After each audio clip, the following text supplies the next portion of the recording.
Hello friends, welcome to UK तैयारी। आज हम डिस्कस करेंगे शिक्षा का अधिकार अधिनियम 2009। ठीक है, तो चलिए देखते हैं। पहला क्वेश्चन है इसमें, शिक्षा का अधिकार अधिनियम कब लागू हुआ? तो शिक्षा का अधिकार अधिनियम 1 अप्रैल 2010 को लागू हुआ था पूरे देश में। फिर है, शिक्षा का अधिकार कानून किस राज्य पर लागू नहीं हुआ? ठीक है, तो जम्मू कश्मीर पर लागू नहीं हुआ था। जब 1 अप्रैल 2010 को पूरे देश में लागू हुआ तो उस समय जम्मू कश्मीर में लागू नहीं हुआ था शिक्षा का अधिकार अधिनियम। फिर है, निशुल्क एवं अनिवार्य शिक्षा अधिकार अधिनियम को राष्ट्रपति द्वारा मंजूरी कब दी गई? तो मंजूरी कब दी गई? अगस्त 2009 को मंजूरी दी गई थी। निशुल्क एवं अनिवार्य शिक्षा का जो अधिकार अधिनियम था उसे राष्ट्रपति के द्वारा अगस्त 2009 में मंजूरी प्रदान दी गई थी। फिर निशुल्क एवं अनिवार्य शिक्षा को मूल अधिकार के रूप में किस अनुच्छेद में जोड़ा गया? ठीक है, तो इसे अनुच्छेद 21A में जोड़ा गया था।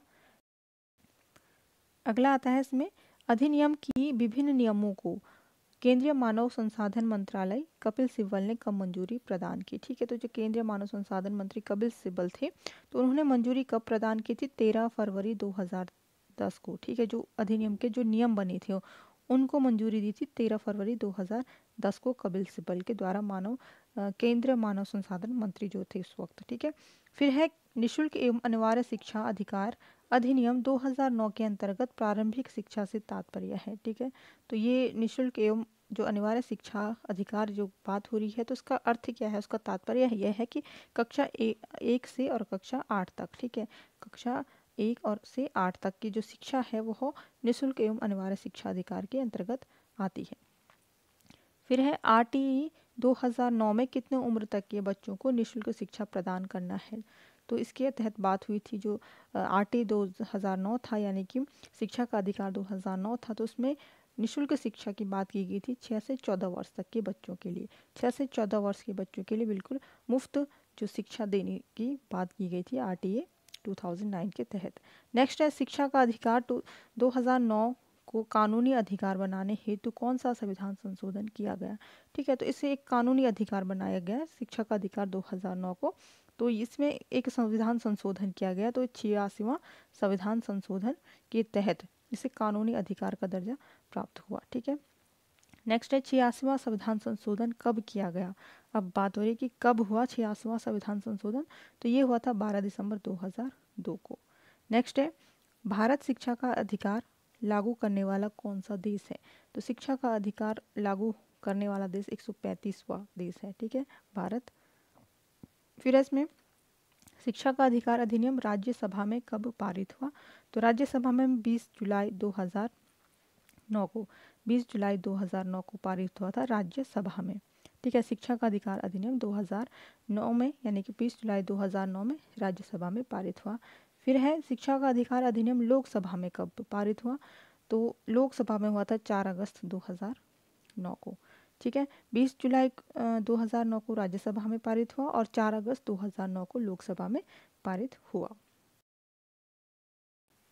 नेक्स्ट क्वेश्चन देखिए, इसमें शिक्षा का अधिकार अधिनियम 2009 राष्ट्रपति के हस्ताक्षर कब हुए? ठीक है, तो जो शिक्षा का अधिकार अधिनियम 2009 था उस पर राष्ट्रपति के हस्ताक्षर हुए थे 26 अगस्त 2009 को। ठीक है, 26 अगस्त 2009 को राष्ट्रपति के हस्ताक्षर किए गए थे शिक्षा का अधिकार अधिनियम 2009 पर। नेक्स्ट है, RTE एक्ट 2009 के तहत निजी स्कूलों में कितने प्रतिशत सीटें निर्धन विद्यार्थियों के लिए आरक्षित हैं? ठीक है, तो जो एक्ट है RTE एक्ट 2009 शिक्षा का अधिकार अधिनियम 2009 के तहत जो निजी स्कूल होंगे, प्राइवेट स्कूल, तो उनमें कितने प्रतिशत सीटें निर्धन विद्यार्थियों के लिए आरक्षित हैं? तो वो 25% सीटें आरक्षित हैं निजी स्कूलों में। ठीक है, आगे है इसमें, RTE एक्ट के 1 अप्रैल 2010 से लागू किए जाने की घोषणा राष्ट्रपति प्रतिभा पाटिल द्वारा किस दिन दी गई? ठीक है, तो राष्ट्रपति प्रतिभा पाटिल द्वारा, अगर एक क्वेश्चन ये भी बन सकता है कि जो RTE एक्ट है तो वह किस राष्ट्रपति के द्वारा लागू किया गया था? तो कौन राष्ट्रपति रहे उस वक्त? तो राष्ट्रपति प्रतिभा पाटिल थी उस टाइम पे राष्ट्रपति के पद पर। तो इनके द्वारा कब लागू जो एक्ट था वो लागू होने का उन्होंने घोषणा की थी, तो वो थी 22 फरवरी 2010 को। 22 फरवरी 2010 को उन्होंने घोषणा की राष्ट्रपति प्रतिभा पाटिल ने कि RTE एक्ट जो है वह लागू हो चुका है, 1 अप्रैल 2010 से लागू किया जाएगा। ठीक है, तो इन्होंने उसकी घोषणा की थी 22 फरवरी 2010 को। नेक्स्ट है शिक्षा का अधिकार अधिनियम 2009 के तहत शिक्षक के लिए एक सप्ताह में न्यूनतम घंटे कार्य होते हैं। तो शिक्षक की बात की जा रही है। शिक्षा का अधिकार अधिनियम 2009 के तहत एक शिक्षक के लिए एक सप्ताह में वह कितने घंटे कार्य करेगा, यानी कितने घंटे स्कूल में पढ़ाएगा, तो वो है 45 घंटे। 45 घंटे एक शिक्षक को अपना ड्यूटी देनी ही देनी है। ठीक है, तो ये बात हो गई थी शिक्षा के अधिकार अधिनियम 2009 के तहत। नेक्स्ट है इसमें शिक्षा के अधिकार अधिनियम के तहत प्राथमिक कक्षाओं यानी कि प्राथमिक कक्षाएं यानी कि 1 से 5 तक जो छात्र एवं शिक्षक का अनुपात कितना होता है। ठीक है, तो 1 से 5 तक का पूछा है कि अगर जो शिक्षा के अधिकार अधिनियम के तहत देखें तो प्राथमिक कक्षाओं में छात्र एवं शिक्षक का अनुपात कितना होगा, तो ये होगा 1:30, यानी कि 30 छात्रों पर एक शिक्षक, 30 छात्रों पर एक शिक्षक की बात होगी। फिर है RTE 2009 के अनुसार उच्च प्राथमिक स्तर। अब उच्च प्राथमिक स्तर यानी कि कक्षा 6 से 8 हेतु छात्र एवं शिक्षक का अनुपात कितना होना चाहिए।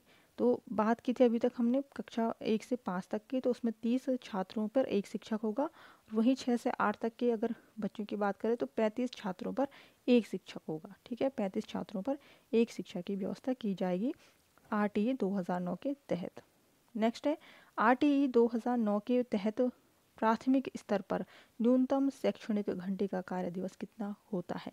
तो प्राथमिक स्तर पूछा है, फिर से 1 से 5 तक की कक्षा के बारे में बात हो रही है। तो प्राथमिक स्तर पर न्यूनतम शैक्षणिक घंटे का जो कार्य दिवस है वो कितना होगा, तो 800 घंटे 200 दिन। ठीक है, 800 घंटे यानी कि पढ़ाई होगी पूरे साल भर में और 200 दिन इसमें कंप्लीट करने अनिवार्य होंगे RTE 2009 के तहत। फिर है RTE के तहत उच्च प्राथमिक स्तर पर न्यूनतम शैक्षणिक घंटे एवं कार्य दिवस होंगे। तो न्यूनतम पूछा है इसमें, न्यूनतम दोनों में न्यूनतम हो रही, कम से कम कितनी समय होना चाहिए, कितने दिन होने चाहिए।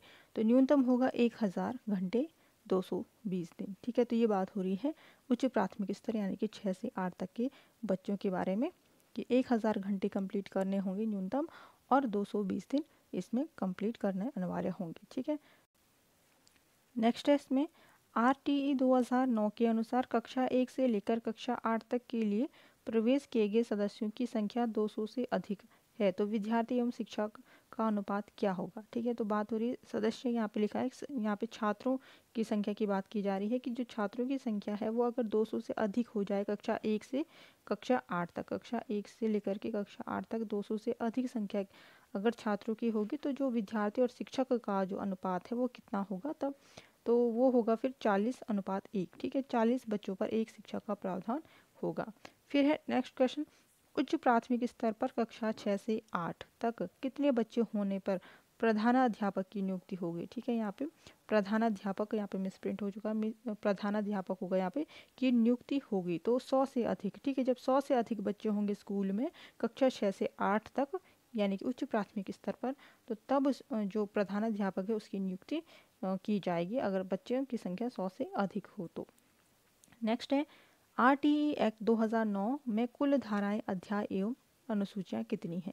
ठीक है, तो कितनी जो धाराएं, अध्याय और अनुसूचियाँ, तो ये हैं RTE एक्ट 2009 में कुल धाराएं जो है वो 38 है, अध्याय 7 हैं और जो अनुसूचियाँ हैं वो एक अनुसूची है। ठीक है, तो धाराएं 38, अध्याय 7 और एक अनुसूची है RTE एक्ट 2009 के तहत। आगे है RTE एक्ट 2009 के किस धारा के अंतर्गत विद्यालय प्रबंधन समिति का प्रावधान है। तो किस धारा के अंतर्गत है, किस धारा पूछा है, 38 धाराएं हैं टोटल, तो किस धारा में जो विद्यालय प्रबंधन समिति है उसका प्रावधान दिया गया है, यानी कि स्कूल जो मैनेजमेंट कमेटी है उसके बारे में बात हो रही है, तो वो है धारा 21 में। ठीक है, धारा 21 में स्कूल मैनेजमेंट कमेटी की बात की गई है, विद्यालय प्रबंधन समिति का प्रावधान दिया गया है।